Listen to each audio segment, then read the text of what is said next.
Alright everybody, welcome back to Praetor Magic. My name is DM Cross and I am joined as always by Valdor and Frexing the other way around because my camera's switched.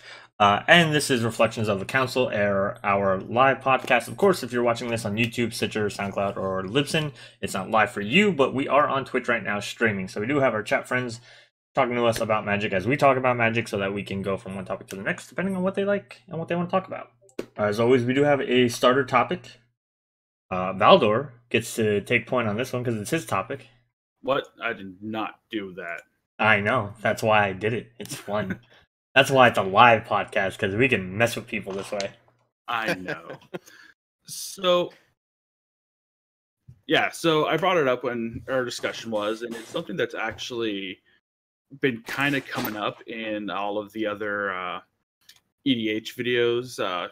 Not so much, Commander Versus, but like Commander Clash and Command Zone is just like seemingly unequal power level when it comes to decks. And like, I don't know, I was just kind of more curious about what everyone's thoughts were when it came to like, do you tone your decks down to fit the play group, or do you expect the play group to kind of beef up their decks to get to your level, or it's like, is there a happy medium? Like, just the dialogue communication within play groups in order to ensure a fun game of Magic, but a game of Magic where everybody does what they want to do. Because again, we've seen in kind of past weeks where in these EDH videos, somebody just kind of goes off while somebody's playing Moonfolk Tribal. Josh Lee Kwai. Yeah, it's like Jesus. Vincent and Tomer, like the discrepancy of power level to me is just insane. Like, but I'm just not talking about those EDH videos. I'm talking about though just in general play groups, all the play groups. My personal play group, your guys' personal play groups. Like, what do y'all think about that? Like, do you expect them to power up to you, or do you expect you to lessen yourself to them? Like, I find for me it kind of depends on the situation, because like one of my play groups is I'm a high school teacher, so myself and another teacher run the Magic the Gathering club at our school. Mm-hmm. So we don't really expect the kids to power up to our level because they don't have really the investment, to invest into Magic that we have and do. Because I mean, he's been playing since Revised, so he's been playing forever, and I've been playing since Mirrodin Block, so pretty close to forever. And so we have a huge card pool and resources, and obviously we have jobs and get paid, so we have money that way to buy more cards and buy more product. So it's kind of a different expectation for them, and we kind of lower our level to them. And we've like built intentionally like budget decks. Like there's one deck that I built there's one deck I built with a restriction of I could only play commons that were under $1 a piece, and there's another deck I built that it's like, okay, I can play rares, but I'm not going to spend more than $25 in cards on this deck. And so I do stuff like that to try to make my decks like not quite so overpowering. For me, it depends a little bit on the group, if it's an established meta or play group. Like when back in South Carolina, when it was me, Puff, Stanny, and all of our friends, I was fine with it being an arms race for the most part because I like playing good stuff. Like I like playing good Magic cards. So them playing good stuff just encouraged me to have to get better stuff, which then of course, it turned around like it's an arms race, right? So who gets the best stuff, blah blah blah. So I'm fine with that. When it comes to newer players, I think a lot of it is how you play the deck. There's cutthroat ways to play the decks, and then there's ways where you're just playing cards and basically trying to get it back to their turn, especially when they're learning, to either give them instruction or give them more time or something, right? There's also, if you are playing like a deck that is a little bit intricate, you can try to go over what's going on. I've done that with my Krenko deck against not like super new players, because I think that's silly because it's too hard to keep track of all the combos that are in it.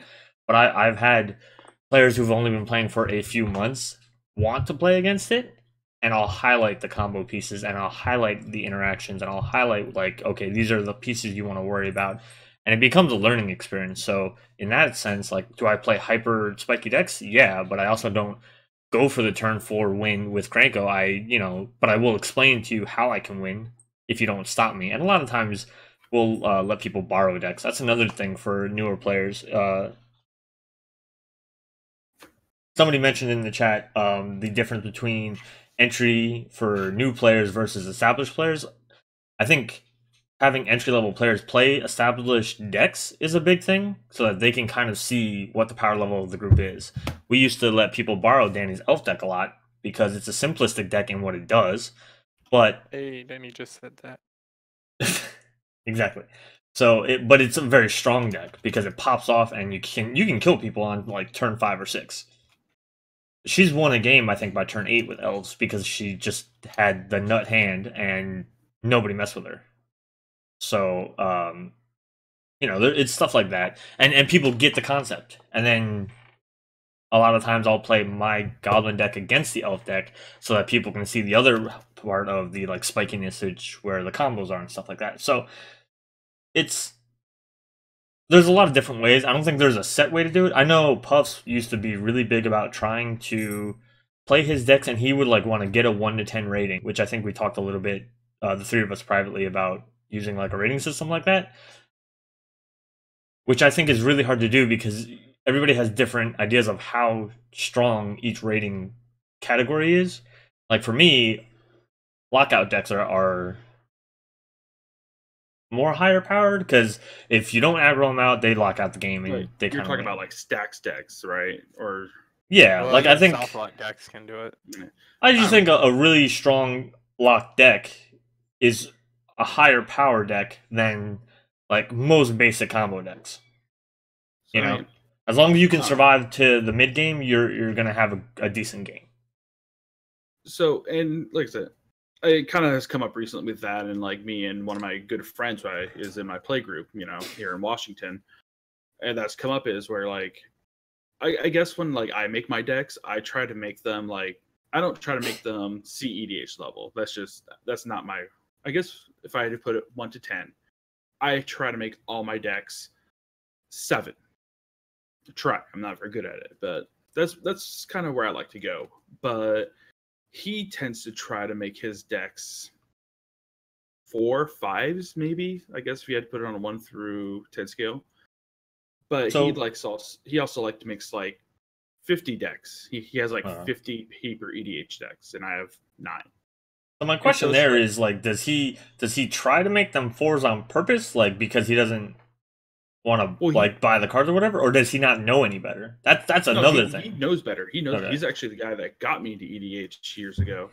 But it's just he just wants to make decks, but he also doesn't make his decks that well, and so he wants me to lower my power level of my decks, which I'm not interested in. Like, Yeah. if I want to play bad cards, I'd play standard. Yep.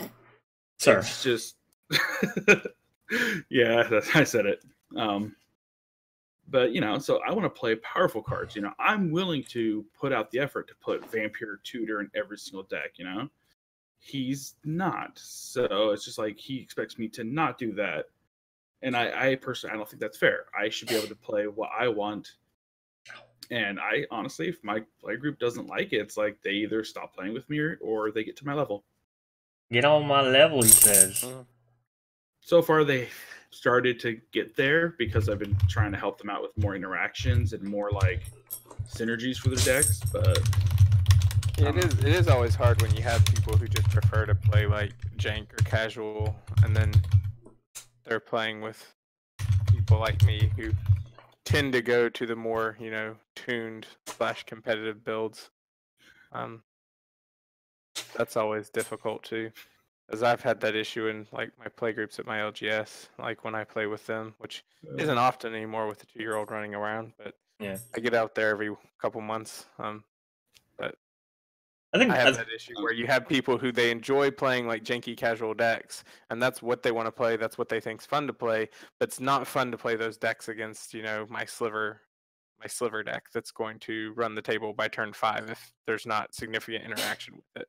Why slivers suck? So Esper actually kind of brings up an interesting point. Esper Derek says, but part of the fun of EDH is to play with stupid cards that aren't necessarily good but do interesting things.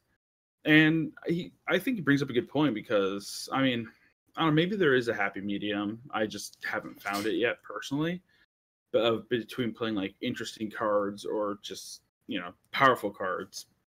And I'm sure there's some janky decks that are interesting to play that are still powerful and do weird things. But I mean, I don't know.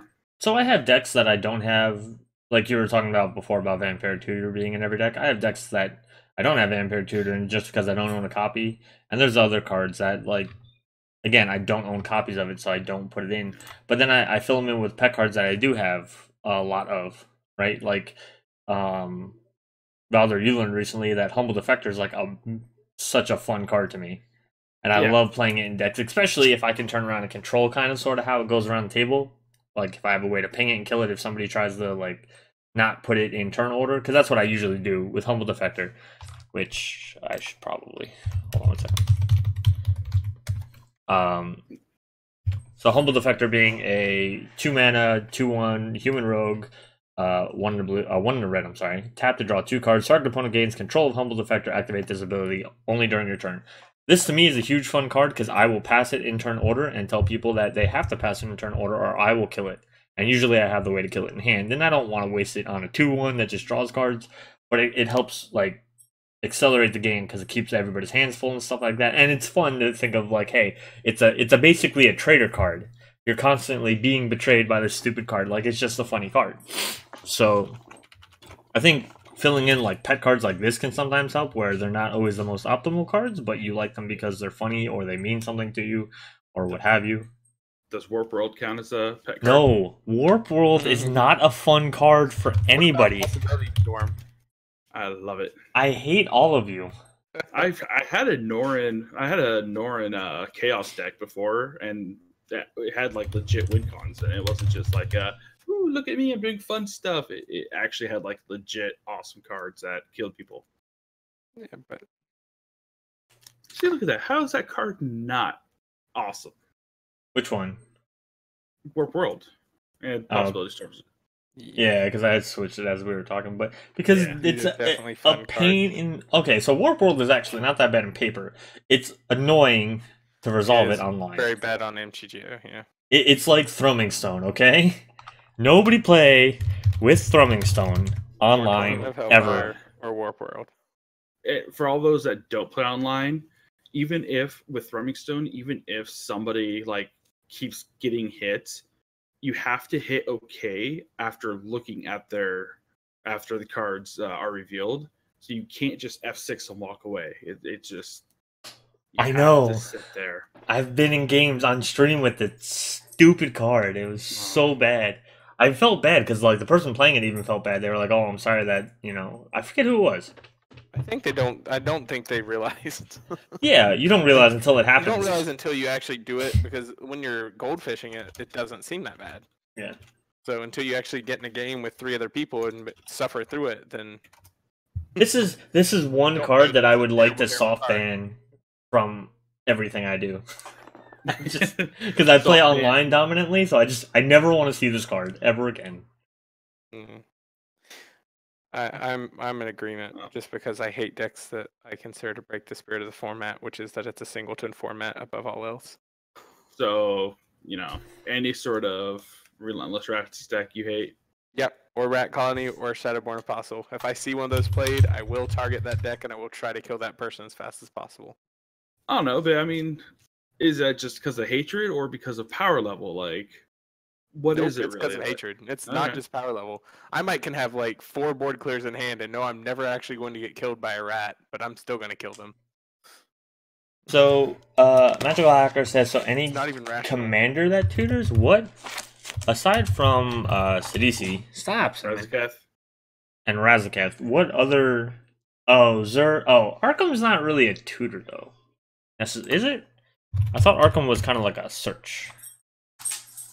No, it's sacrifice. Oh, search, yeah. And then search for a...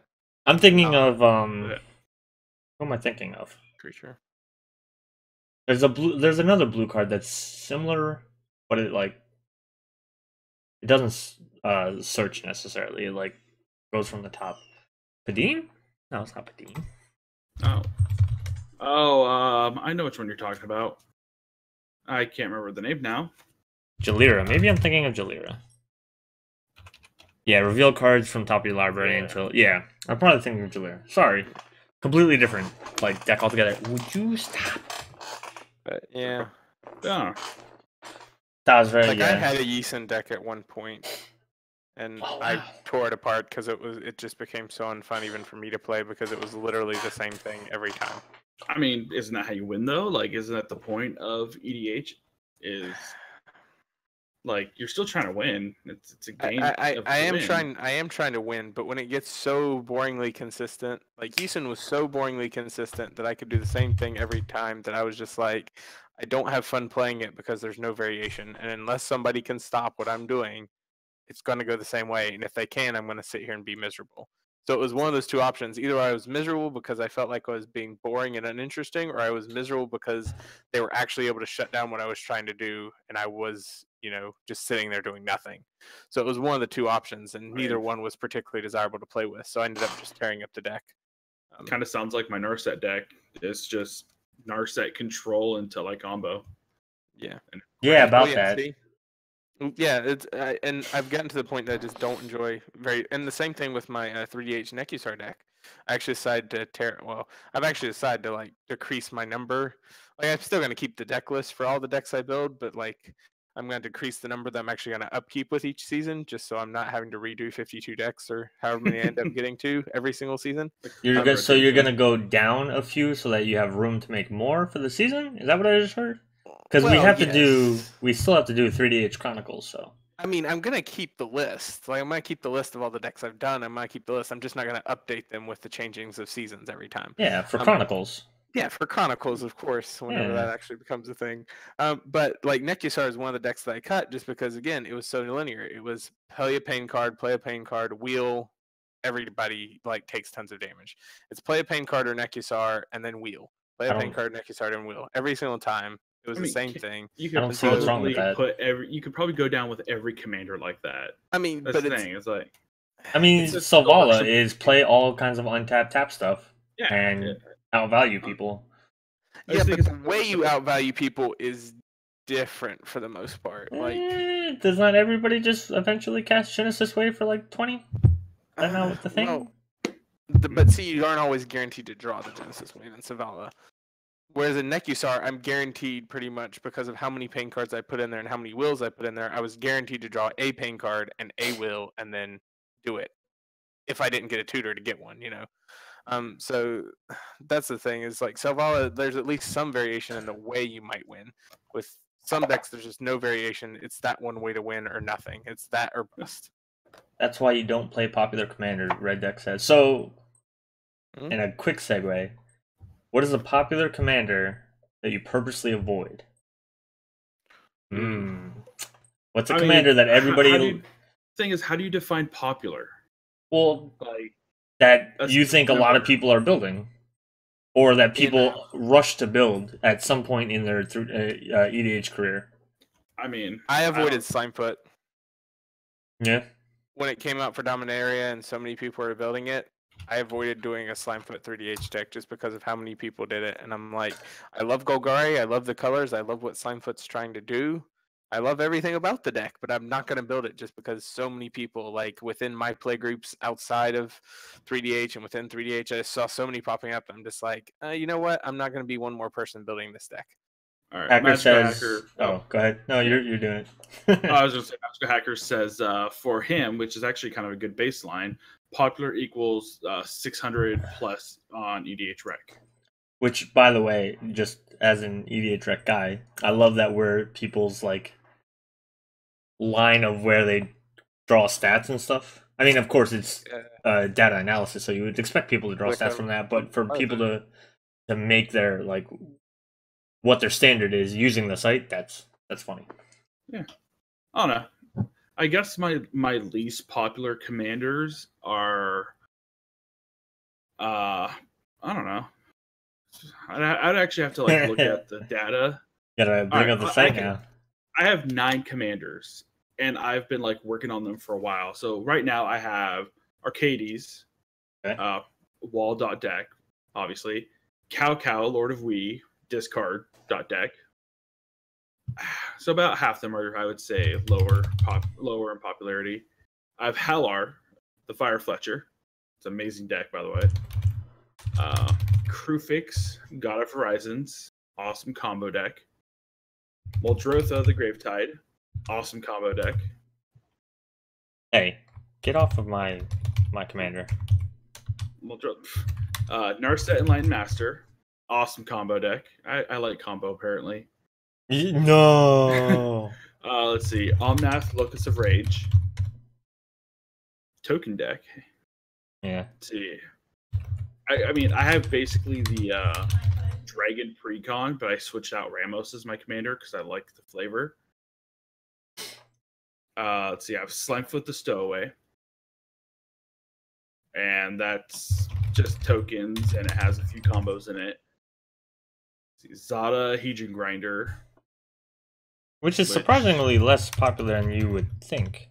Yeah. But it's also very tokeny and very kind of Storm combo-ish. Yeah. Yeah, I don't know. Like, I think I have a mix of popular and a mix of non-popular commanders in there, I think. So, I'm trying to think. I think... Sorry, I didn't mean to, like, just go off and list a bunch of random stuff. Well, no, I'm trying to think of ones that were super popular that I didn't build. And I actually think the 3 more popular experienced commanders I did not really get too deep with. So obviously the most popular one I think is Marin.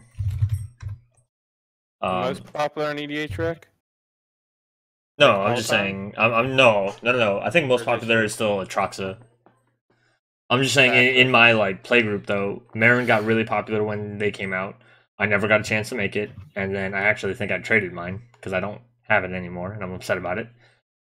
The Azuri Claw of Progress one, that was pretty popular for a little while. Again, never really made that one either. And then the one that I actually don't really have any desire to build, like at all, is Mizzix. I'm not a spellcaster, stormy kind of person, so Mizzix, like, I've seen the builds and they work well. I just don't have an interest in doing this thing. So, hey, Marin's second. Yeah. And Traxxas first. Traxxas first, Marin's second. And I think a lot of third, all the rest was fourth. I'm pretty sure Atraxa's popularity is due to how versatile she is, because you can do any kind of counter, whether it's infect, whether it's planeswalkers, whether it's +1/+1s. Can you do energy counters with her? Yeah, you can do energy counters with her, so you can do kind of... Excuse you, dog. You can do anything you really... Or something. No, that was my dog just growling for attention because she thinks I'm talking to her. I'm talking to the computer. There's people out there listening to me. Go away. Sadly, we are. Yeah, well... Probably the Commander Precons, because a lot of the most popular cards are part of the Commander Precons. That's a pretty good observation. Well, yeah, that's why everybody's like, is the Commander Precon series warping the format? A good chunk of my commanders are sub 200. Rika just passed at 204. Anything a year or older is 600, but I do 600, 365 per day as the threshold for commanders younger than a year. I don't know. You're getting into an algorithm now. I don't know. But for decks that I do own, I mean, like, I own Edgar Markov and Muldrotha, and I think they're pretty popular commanders. They're probably on the all-time most popular list for EDH Rec. So, what are my other decks? I have Lord Windgrace right next to me that I have been brewing. I had the Dimir Taigam, which was a not super popular one. So, to go to the opposite end of the spectrum. So, Taigam Sidisi's Hand, I think. Yeah, this was actually a really fun deck. It was just sub-themed wizard tribal with a lot of control. Because I love the value of his ability. He basically says, skip your draw step at the beginning of your upkeep, look at the top 3 of your library, put 1 into your hand, and the rest into your graveyard. So it gets around milling yourself out, because you're not drawing the card, you're putting it in your hand, and it also loads your graveyard, which then feeds his bottom ability, plus a whole bunch of reanimation shenanigans, so... But... So. Oh wow! I'm sitting down. I just hit my 10K steps. Go me! Hey. So I think I have moving a lot. Yeah, I think I have a lot of both where like I have those super popular ones. Edgar Markov's really popular, I'm sure still right now. But then I do stuff like Taigam Wizard Tribal, which surprisingly did very well. Wizards are very controlling Dimir colors. Oh yeah, wizards are insane. And another fun thing I loved about this one is it was not a mill deck. It was a control deck. There was almost no mill cards, I think, at all, except for one, but it was to mill myself. Like, I used it to mill myself. It wasn't like Traumatized, but it was some kind of spell that I just basically used to feed my own graveyard and do, like, reanimation stuff. So this is, to me, that's another cool thing, is when, like, commanders can break out of, like, stereotypes, I guess. Oh. I mean, what about you, Frex? And like, do you tend to play the more popular commanders, or you just kind of play whatever your fancy is? I kind of play whatever my fancy is. It just depends. Sometimes that ends up being the more popular commanders because the more popular commanders are more popular for a reason. Yeah, they're good. I mean, they're good. They have some good things to abuse. But sometimes it's just I feel like playing this commander. Like Skithrix wouldn't fall under the more popular ones, and for some reason I like playing Skithrix. Oh no, Skittles? I don't know how to spell. Skittles. Just look up Skittles. That work? I mean, probably not, but Oh. it's funny. It says, did you mean Skitter?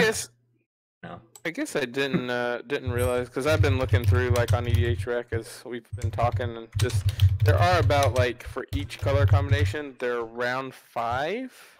It seems like, give or take, they're around 5 that seem to be over that 600 mark, or right at that 600 mark. Go way down. So oddly enough, looking at EDH Rec, I just want to point out the most popular mono black commander is actually Maro. Stop! I saw that. Don't talk about it. I'm not talking about who? Rat sir. Oh, sorry, not Maro. Maronar. It's actually the most popular mono black commander. It's a rat deck. Yes. Oh, Marinara. Yeah. Yeah. Just no. We aren't talking about it, Praetor. We aren't talking about the evil that is rat decks. Well, wait. This rat deck? That one? I don't know, but DM actually brought up a kind of a good question earlier. Like, Wait, he did? DM did, yeah. Actually, a good thing a few minutes ago. I don't believe it. When he talked about actually building a commander that breaks out of the traditional mold of what it is. Oh, okay, yeah. Of like, especially color wise, because that's the thing. Dimir is always mill, and Taigam doesn't care at all about mill, just like the new Lazav. Well, self mill, that one. I don't know. So I was gonna ask, like, if anybody has any kind of deck that, like, a pet deck or a current past deck that, you know, it breaks out of the mold. If you were to pull out the commander, people would think X, but you're actually doing Y. Or y'all pretty much fit in the molds. I'm trying to think of all my decks. I built a lot. Actually, yeah. I have one that I'm actually really excited to build again. Come on. So, Marchesa the Black Rose was a popular commander when she came out over in Conspiracy. She's a 3/3 human wizard she's Grisic, she's 1 blue, black, red. She has Dethrone, which is whenever you attack a creature with the highest power, she gets a +1/+1 counter. She gives all your other creatures Dethrone, and whenever a creature you control with a 1/1 counter on it dies, return that card to the battlefield under your control at the beginning of the next end step. This is typically a very like cloney / steal other people's creatures deck. And then you attack with them, they get counters, you sacrifice them, and then they come back under your field permanently, because threaten effects are typically until end of turn.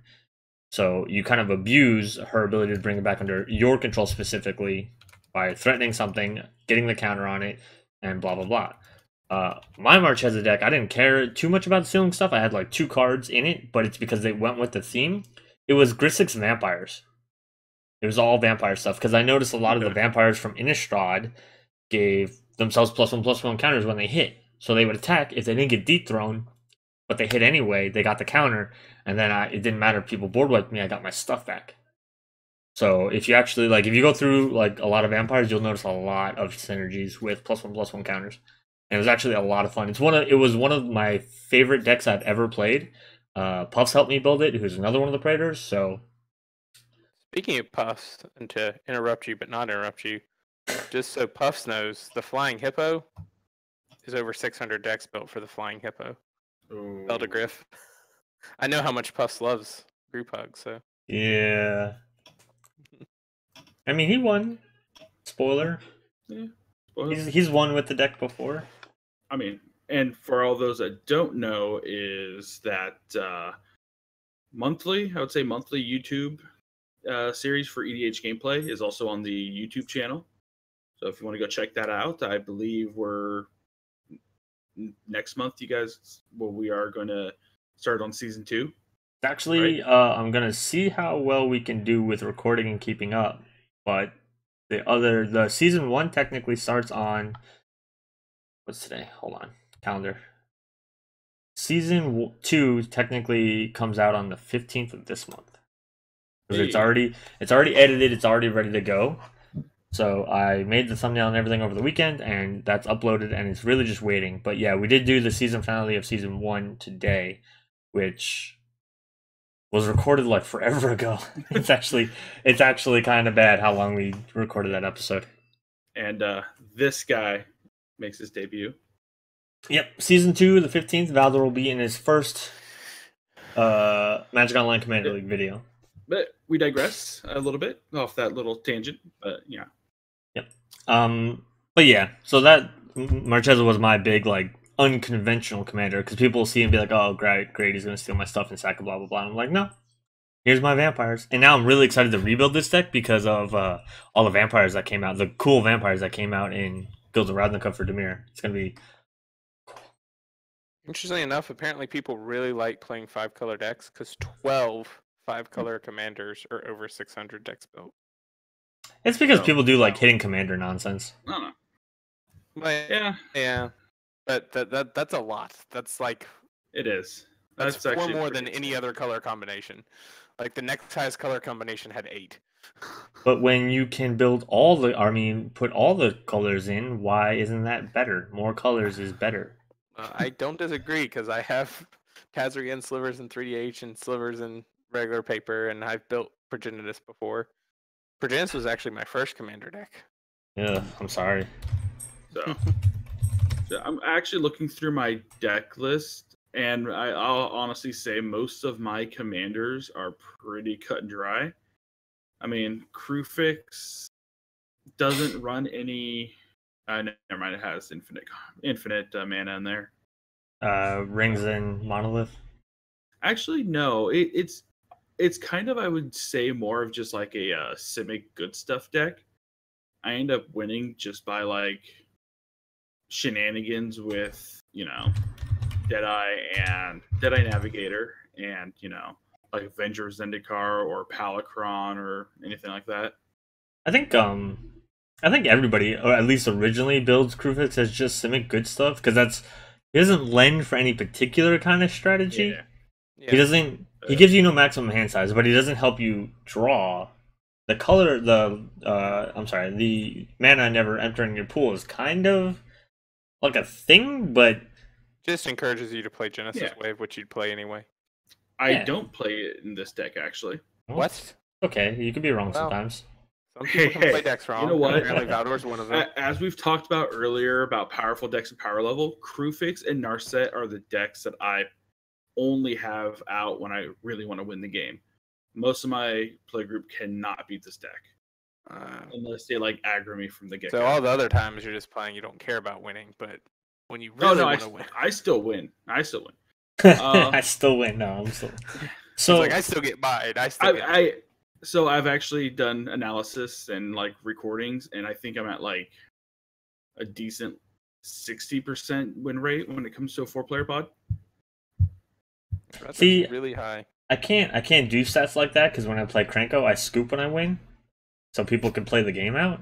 Because half the time the game would end so soon that it's like it almost wouldn't matter for me to be in the game or not. Like nobody really does anything that massively affects the field, and then I scoop or blah blah blah. It's just like, hey, it's turn 4, game's kind of over. You guys can keep playing if you want to. So I guess other than that, though, my Narset deck might be the other one that kind of breaks out of the mold, just because it's not an extra turn deck. It's not a just infinite attack step deck. It's just a control deck. It's 100%.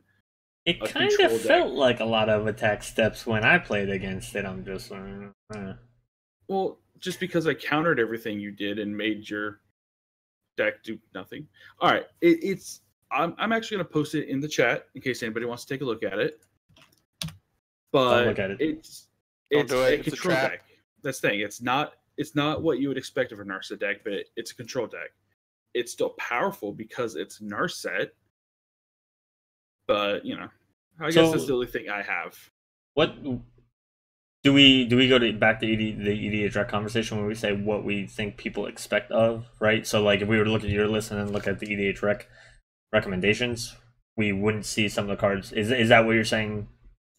Is that what you're defining as not what people would expect? No, because a lot of the major cards tend to cross over. But what I'm saying is that, again, like you think of a Narset deck, you think of flipping extra turn spells. You think of Narset deck and you think of flipping extra combat spells and just keep winning that way. But a lot of the filler cards tend to overlap a lot. My deck has only one extra turn spell, and that's Expropriate. So you're talking more. Oh, first of all, you're a terrible person. I don't think I didn't hear that. Like I said when Magical Hacker was filling in for me last week, you guys were insulting some of my favorite cards. That's because bad people play this card.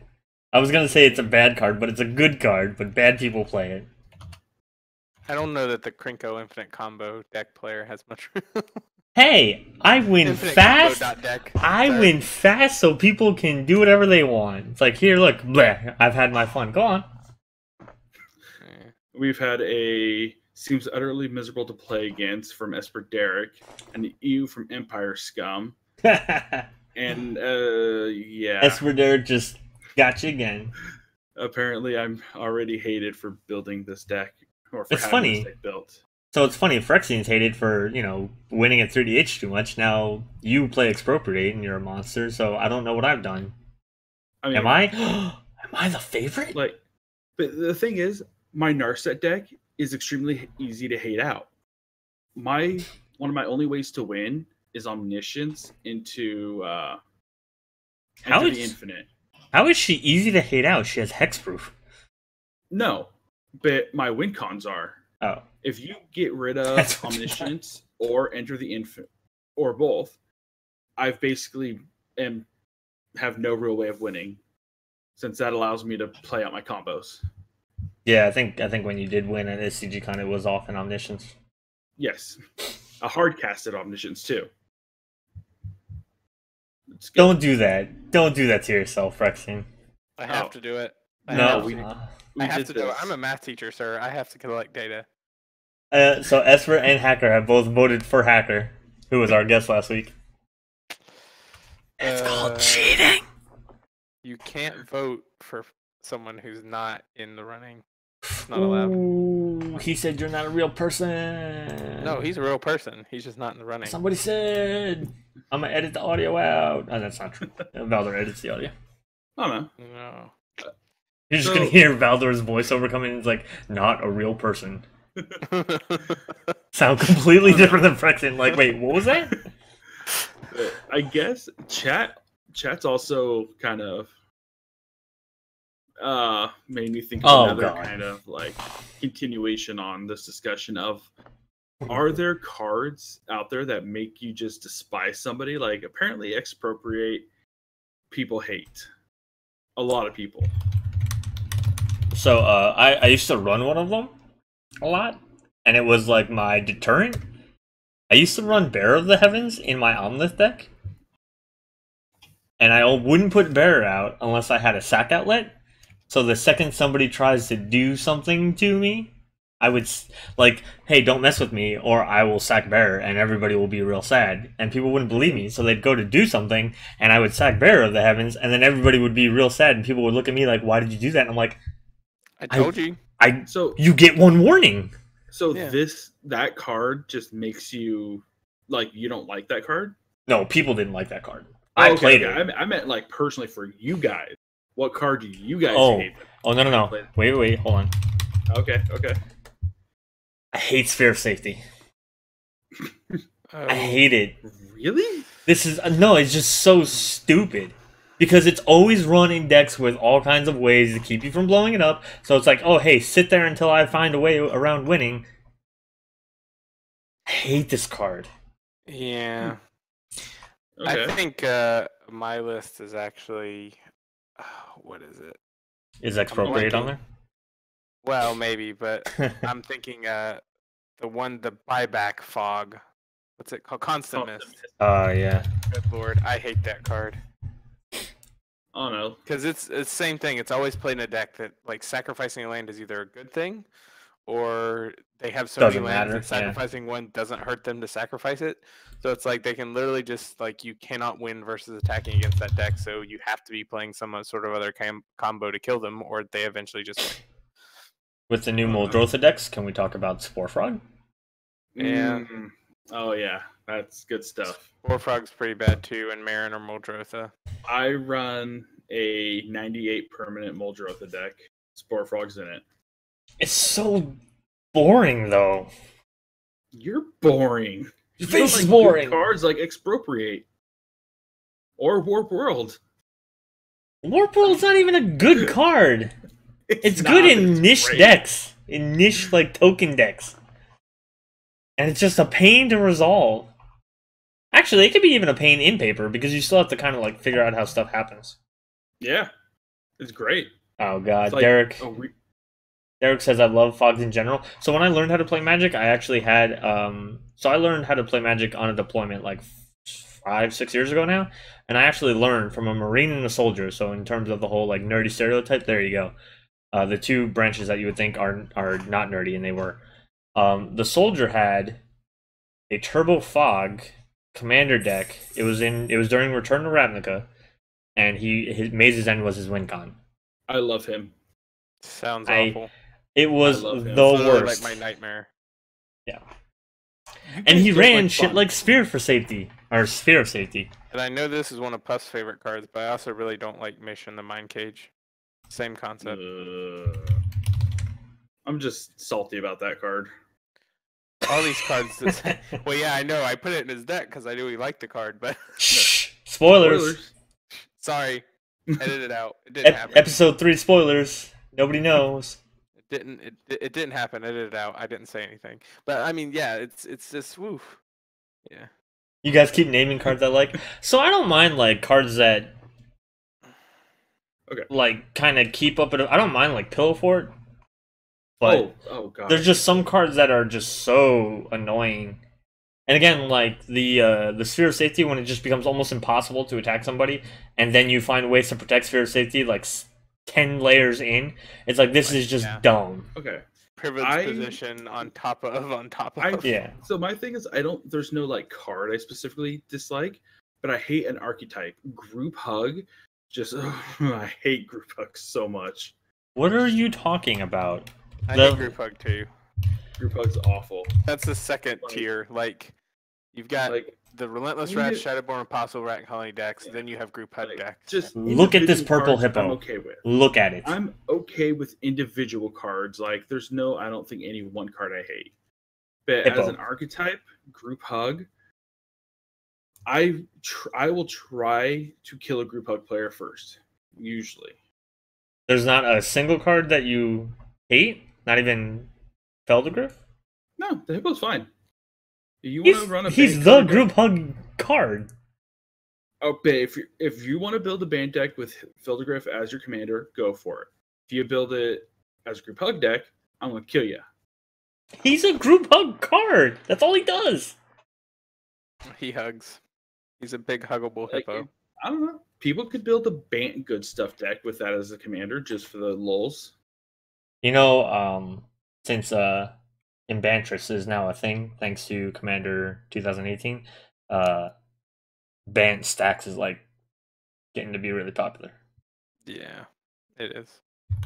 Thank you, stuff like Esther the Masked and shit like that. Because you enchant your stuff, and then you can untap your stuff and stacks people out. So you get to play Magic, and then they don't. Man, by the end of this episode, Esper Derek is just gonna like hate me with passion. I think people hate Group Hug a little too much, honestly, and I don't make Group Hug decks. It's not hating on you too much. The Group Hug player will be helping you kill them, so they're doing their thing. Yeah, but it's never Group Hug. Yeah. You know, it's Group Hug with something else. Yeah. Force Fruition is not a Group Hug card. It's basically a mill card, except it doesn't go straight to your library. Who mentioned Force Fruition? Nobody. I'm just bringing that up as because that's always one of the things. Like, oh, look, Group Hug, I'm helping you draw cards, and I'm like, no. No. So no, you're not. Hacker is asking about like a single Howling Mine. Okay, like if you have if you just play a random Rites of Flourishing, sure, whatever, or a random Howling Mine, sure, whatever. But if your entire deck is "Don't hurt me, I'm helping people. Don't hurt me, I'm helping everybody," no, just no. I'm gonna hurt you. I know the deck strategy. It's like if you want, I'm gonna kill the rat deck first, then I'm gonna come for you. I'm gonna rebuild. I had a. Thanks for helping me kill the rat deck. Now I'm coming for you. I had a Kothafed deck, which is Kothafed Soul Holder. He's a 6/6 flying demon for 4 black. Whenever a permanent owned by another player is put into a graveyard from the battlefield, you draw a card and lose a life.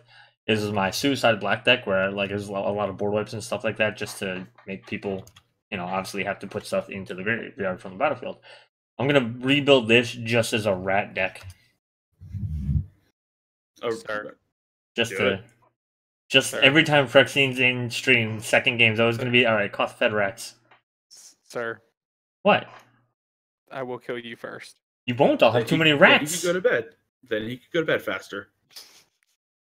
You'll have too many rats in your facial region. I will kill you first, sir. I will kill you first. Every time he's gonna see Kothafed now, it's not gonna matter if I play a single rat the whole game. He's gonna be like, "You son of a bitch! Yeah. How dare you bring this in?" He sees a seagull rat. He just board wipes. You're still maymaying me. I don't care. So I'm gonna divert really quick. Favorite play ever with Kothafed Soul Holder was somebody had the Ajani, where the ult is you get the 2/2 cats equal to the amount of life you have. He ulted it. Everybody freaked out, like, "Oh, what are we gonna do? Does anybody have a board wipe? Blah blah blah blah blah blah." I board wiped on my turn after not saying anything, and drew like 30 cards and went down to like 2 life, and then cast Blood and Bond, which makes me a terrible person because I cast Blood and Bond, but then won the game.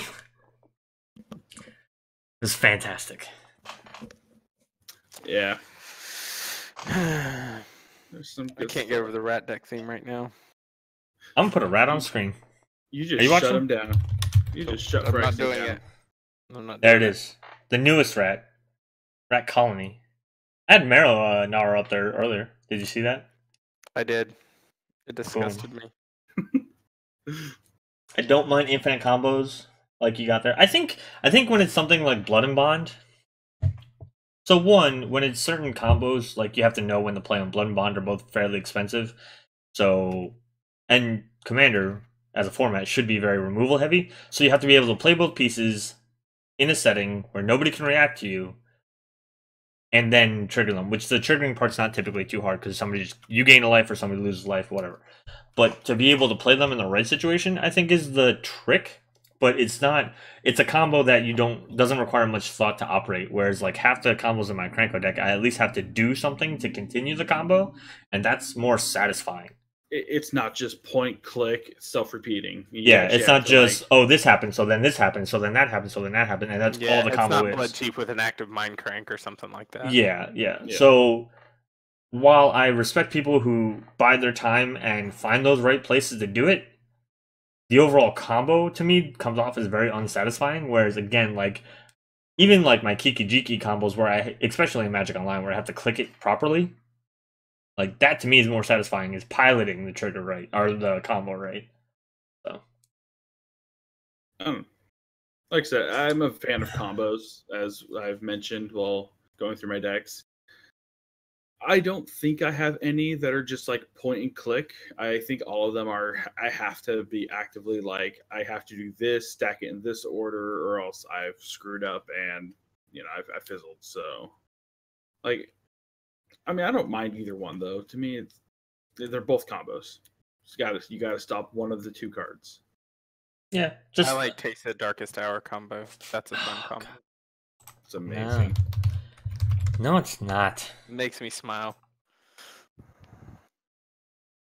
So how's the combo work, Frexine? Since you brought it up. Well, Boom, got you have Taysa, and she makes white flyers it. when black creature dies, but Darkest Hour makes all creatures black, and then all you need is a sack outlet and an aristocrat, and you're good to go. Damn, she's like, whatever, I'm done with you. Yeah, yeah. Tell me more about how you're a trouble person. I have this deck in 3DH. That doesn't I surprise me. haven't played it on stream for a reason. So I actually have this one too. Why? Like, it was when when playing Jeremy's stream, and it was we got to all have a random sub make one of our 3DH decks. I made DM. I made dinos. I know. I still have the deck. Oh, Rar. With my Gishath. And it won, more importantly.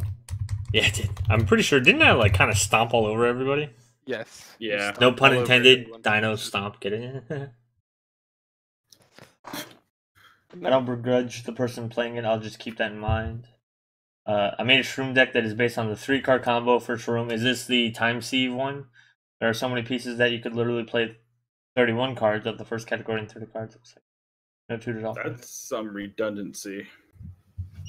Shroom's one of those combo piece commanders. It's like kind of Tessa is, like Gave is, or Gave, however you say it. Gave. That sounds right. I heard Snake must have been wishful thinking. We could talk about snakes. I just don't know any infinite combo snake decks. Yeah, no, I know. There's a way to make infinite mana in a snake deck. Kalanir has a unhealthy obsession with snakes. You make an infinite combo in any deck. It's Rings of Bright Hearth plus. We could talk about a snake infinite combo. Just talk about Hapatra. Hapatra's a cool deck. Yeah, it makes all the snakes all the time, and it has lots of infinite combos. Isn't there a like mono one of the Kamigawa like mono green epic cards that make snakes? That makes snakes? I think one of the epic cards makes snakes equal to the number of cards in your hand. Oh god, you're gonna make me look up epic spells. Epic spells. Sorry. But the green one, yeah, it makes snakes equal to the number of cards in your hand, I think. Yep. It's 5 green, sorcerer speed, epic spell, so for the rest of the game that's the only spell you can play from now on, and put a 1/1 green snake creature token into play for each card in your hand. And it's a rare in case anybody cares. And obviously green, because I said 5 green. That card's so weird. Epic spells are weird. Yeah, epic spells in general are weird. What are the other ones? Yeah, they are. Eternal Domination. Tomer's attempted at a Moonfolk deck. We don't want to talk about that. Why? It was 3 games of fun, Valdor. It was 3 boring. You know what? I'm not going to go there. I'm not going to go there. He tried. He did his best. Yeah, I don't know. Kind of going back to what we previously talked about power levels. Yeah, that was Commander Clash has been so horrible. I love them so much, but Commander Clash has been horrible for me this season just because of the discrepancy of the deck powers and just nope. I'm tired of Moonfolk. I like how who was it? It was Tom that played allies, or was it Richard? It was either Tom playing for Richard, or it was actually Richard played allies during the planar thing. And it's like, yeah, it was like it's a competitive level commander. Like, granted, like you don't have obviously food chain, but come on now. It kind of makes me think a little bit of like Wes back on Commander Versus back in the day, back when Wes was on. Oh yeah. And he always struggled because his decks seemed to be lower power level than the other ones. Or even Stephen Green to an extent, like he would try to make like jankier decks in He past still does. seasons. He's Well, no, he he still does. does. He still does, but like he's kind of upped his game a little bit in terms of the decks he plays because you see him winning more I think some of and actually the winning seasons, which he didn't do before because he played mostly janky decks, and now he's kind of like some janky and some other stuff. I It's think almost some like of he his plays winning really more hard though. at the beginning, Yeah. and then like plays janky at the end when he already has a big lead and sees if people can catch up to him.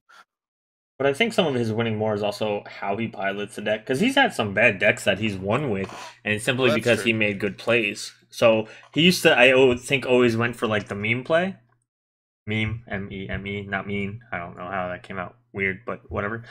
And now it's more like he actually plays that makes sense more, as opposed to just trying to make a joke out of it, because that was originally his thing, and it kind of makes sense when you realize like they're playing Wednesday afternoon after they've been working full shifts, right? So, like, I would be tired and want to just have fun at that point. So I get where he's going sometimes with that, but yeah, I think he's just piloting more. Maybe somebody said something to him, or maybe he just got tired of hearing it in the comments of why did you do XYZ thing? That wasn't the right play, blah blah blah. So he's like, fine, I'll make I better don't know. plays and then I'll win all the seasons. Though to be fair, you can't really pay attention too much to YouTube comments. Well, I They're mean, always special. like comments, not like YouTube comments, but comments to him. Oh yeah. Like somebody in like Star City Games, for instance, in the stores, maybe watch the videos like, well, did you know you could do XYZ thing? Like, you know how people try to help you out, and sometimes it's fine and whatever, and sometimes it's like, dude, I was just calm down. Like I was just playing the game just to play the game, and Yeah. maybe he just got tired of it, or maybe I don't know. It could be a interesting. I know if I would have if you ever watch Prayer Magic videos, I punt constantly. And it always upsets me, right? So who knows? Maybe it was even just a personal thing where he's like, "Oh, I guess I did have a win there," and I kind of, And then there's, yeah. Then there's games where you accidentally infinite the game, and they have to have a little bit of a cut right in the video, and they hope nobody notices. I won't say which video that was, but it happened. It's funny too when I saw it. I even asked Jeremy. I was like, "Did what I think happened in that game?" And he's like, "Yeah." We had to go back and restart part of that game because it was just over at like 40 minutes.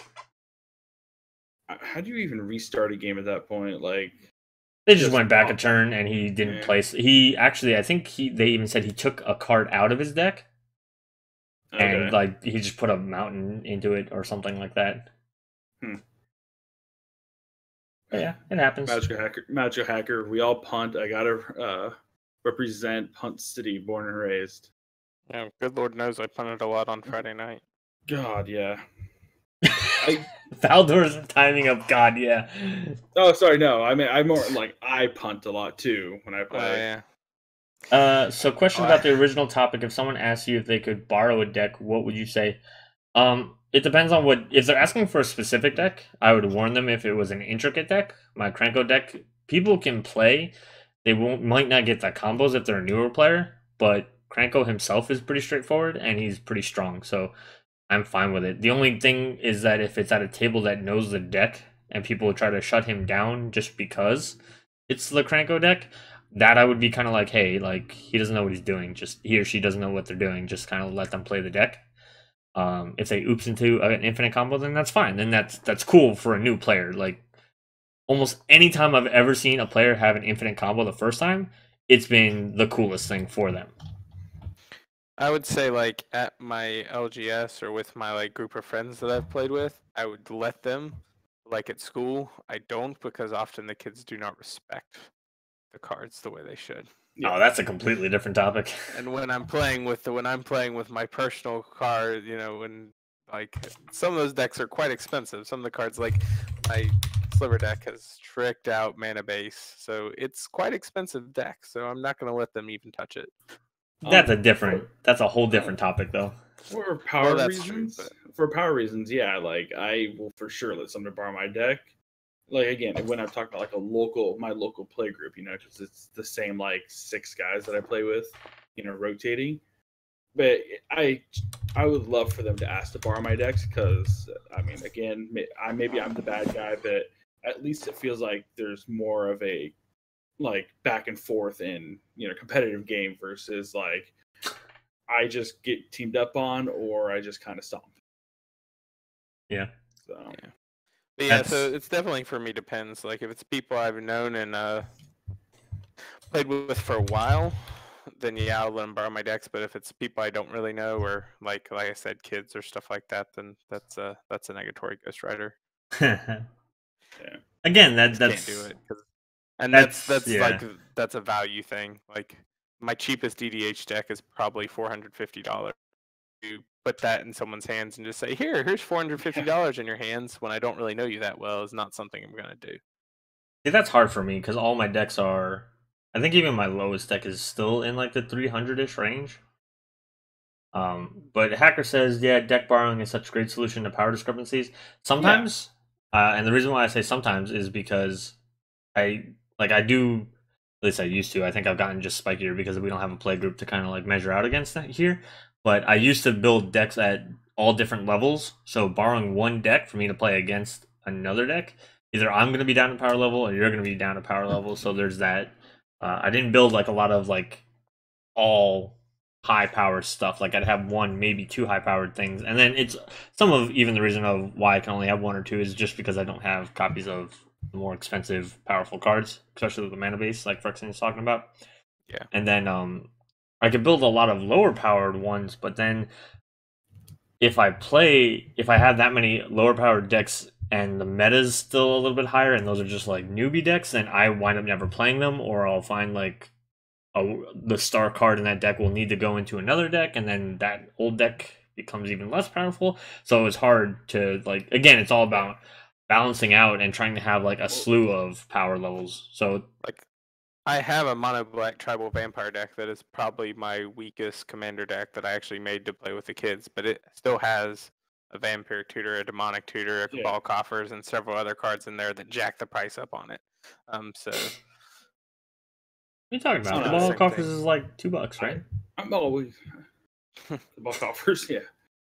No, I'm always making my decks about the same power level, though. I don't know. It's just I don't. If I'm going to bother making it, I want to make sure I make it to the best of my ability. Yeah, there's obviously going to be a better build for it, but I just like making it for me. So it's like they all tend to be the same power level. Yeah.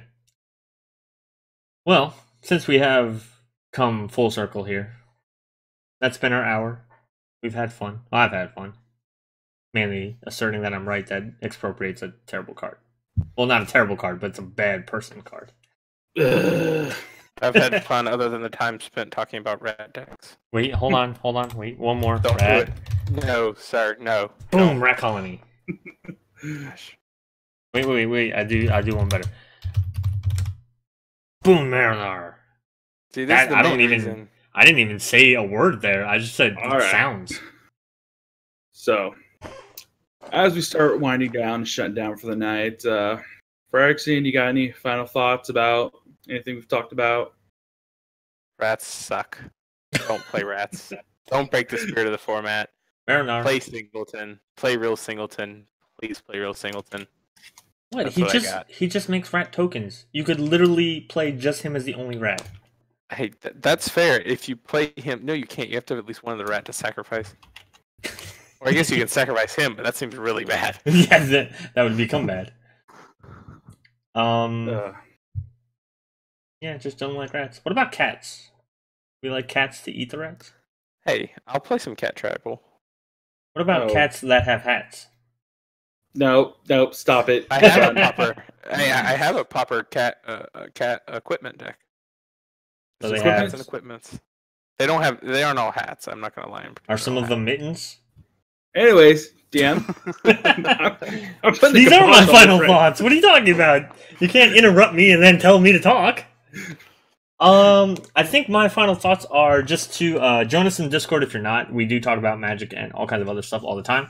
So there will be a link down below whether you're watching this right now on Twitch or YouTube or Stitcher or everything else. We'll try to make sure there's a link available to you so that you can join us. It's also where we post about when we're streaming. The next stream should be this Wednesday, so I've actually changed it. I was doing like a variety game in the week, but now I'm going to just do another 3DH game on Wednesday. There is slots open. The roster to sign up is in the 3DH channel. It's pinned. So go find that, put your name down if you want to play on Wednesday. And then, of course, we're playing Friday, as always, where we tend to play more games. Wednesday, I will not play a second game because I have to work the next day. I'm sorry. So if the game is 30 minutes because Phyrexian wins on turn 6, that's all you get. It's going to be a 30-minute stream. I'm sorry, I can't do anything about it. I can't risk it being a 3-hour stream, and then I have to be up at 06. So, apologies. I have church and basketball on Wednesday. I won't be there to kill you on 30 minutes, even if you play Rats. Well, anybody else who wants to pick up the Phyrexian, totem. Aside from that, again, we did mention it a little bit before. We do have a YouTube channel where we put 3DH archives up sometimes. We put these podcasts up, the videos. Hopefully that's where you're listening to if you're not listening to it right now with us live. Or the audio ones. And then we also do our Magic Online Commander League. Season 1 did just end today, which is the 1st of October. That is the final episode for one of the players, because we mentioned Valdor is actually going to come in as on Season 2, which will be on the 15th of October. So we're excited about that. And I'm going to start trying to do deck techs again. I did a few of them. People really seem to like the Alicia Who Smiles at Death deck tech. That's one of the more popular videos on the channel. It's a very standard one. It didn't do anything super crazy, but some of the deck techs I'm going to do in the future, I'm going to try to do like the Marchesa Vampire deck. Like I'm going to try to do stuff like that, where it's like my or somebody else's on the team's take on a deck. So, or some of our 3DH deck techs, or a deck that we play during the season, something like that. I'll sit down with whoever piloted the deck, ask them questions, and basically do the deck tech either with them or solo, depending on schedules and stuff like that. All right. Final thing is, just follow us on social media. Follow us here. Subscribe if you're not subscribed. We are going to start trying to do more stuff with the subscribers on Twitch. So I'm gonna look into getting the emotes done. I'm already kind of like casing ideas amongst the Praetors. I do eventually want to do a subscribers only channel on the Discord where like you guys can ask us anything you want, and we'll try to pay more attention to that Discord. Or maybe sometimes we'll do sub only games, stuff like that on the stream. So only the people who subscribe will be able to get into those games. So stuff like that. Maybe we'll do Phyrexian's 3DH Chronicles through the sub only stream, where he plays every 3DH commander possible. All 600 and... No, it'll be fine. You're at like 50, there's like 600 something. You're like a quarter of the way there. That's not math. Almost there. That is bad math. I wasn't even, I just threw out a word. I was going to say like 10% or something. 150. So let's get that straight. I was just going to throw out a random number. I was going to say something stupid like 6%, and I was like, no, because then he's going to think I actually put thought into this, and then I'm going to look even dumber. But yeah, so DM, there you go. Where should people find you if they want to follow you? So me personally, I'm at DM_cross, but Praetor Magic is at Praetor Magic on the tweeters. We are also on Facebook, YouTube, and of course Twitch, and Stitcher, Libsyn, SoundCloud. I think that's it. Yeah. And there's a Reddit. There's a Praetor Magic Reddit. I don't post a lot though. Reddit's a dangerous place. At Valdor19, if you guys want to find me on Twitter. I'm horrible at posting anything there, but I'm there. And I'm on the Discord all the time, so.